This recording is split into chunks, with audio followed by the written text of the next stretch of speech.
기본적으로 미국은 혁신, 자유주의 경제를 통해서 기업의 창의성이라든지 과감한 그 인재 육성 이런 시책이 바탕이 되어 있기 때문에 중국 같이 어떤 정부 주도의 경제 역시 그 성장의 한계가 있습니다. 그래서 그 미국은 정말 과거보다는 많이 제조업이라든지 이런 산업이 어려워졌지만 역시 그런 그 혁신이라든지 창의를 바탕으로 하는 어떤 경쟁 체제 이런 경제 메커니즘이 좋은 선순환 효과를 나타내고 있지 않나 이런 생각이 듭니다. 미국과 중국의 패권 경쟁이 본격적으로 시작된 것은 트럼프가 집권 1기 때에 중국에 고관세를 부과하면서부터 시작이 되었다고 이렇게 이야기할 수가 있습니다. 역사적으로 볼 때 이런 현상은 새로운 경쟁자가 기존의 패권국에 대해서 강력한 어떤 걸림돌이 된다고 생각할 때에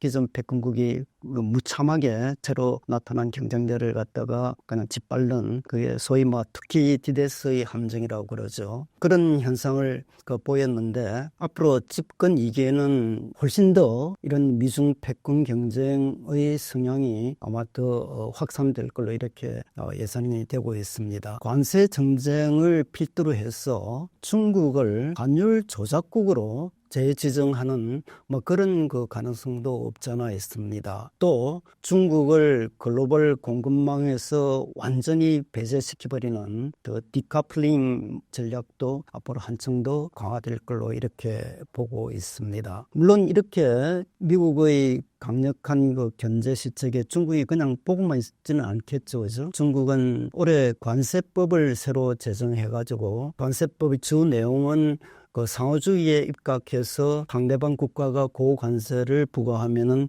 그에 상응하는 그 고관세를 맞대응을 하는 내용을 갖다 주 내용으로 하고 있습니다만 이번 12월 달부터 이제 시행에 들어갔습니다. 또 이 중국은 히토류라든지 그다음 흑연, 갈륨, 게르마늄 등 주요한 인공지능이나 반도체 산업의 이런 그 원자재를 그 수출 금지함으로써 미국을 그 견제하는 이런 시책을 펼칠 것 같습니다. 그리고 또 그동안에 사실 중국은 미국 국채의 최대 보유국이었는데 얼마 전부터 대대적으로 미국의 그 국채를 갖다가 매각함으로써 최고 보유치 때보다도 약 한 5,500억 달러를 갖다가 매각을 해서 지금은 한 7,700억 달러 정도에 불과한 것 같습니다. 이런 그 국채 매각을 통해서도 전 미국에 보복하는 그런 그 시책도 펴나갈 것 같습니다. 그런데 중국의 이러한 그 보복 조치는 역시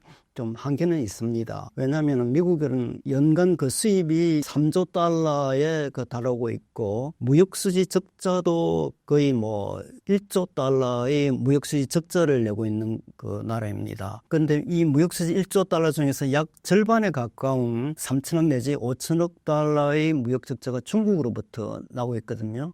그러니까 중국이 이런 상황에서 미국의 그 관세로 맞대응하는 그런 전략은 한계가 있을 것 같습니다. 또한 중국이 지금 그 경기가 하강하는 그런 국면에 처해 있기 때문에 그 무역 분쟁으로 인한 그 수출 감소는 훨씬 더 아프게 다가올 것으로 이렇게 예견이 되고 있습니다. 그리고 또 최근에 이제 미국이 그 멕시코와 캐나다에 대해서 그 25%의 고관세를 친천을 부과하겠다 이렇게 어나운스를 하자 캐나다 수상이 바로 트럼프를 만나러 가지고 외교적인 어떤 활동을 해서 좀 이런 무마하는 그런 전략을 취한 것을 볼 때에 역시 아직까지 미국은 그런 힘이 있는 나라이기 때문에 상대적으로 보복을 하는 데는 한계가 있는 것 같습니다. 무역 전쟁이 확산되면은 세계 경제는 굉장히 큰 그 주름이 가는 건 당연하겠죠. 전체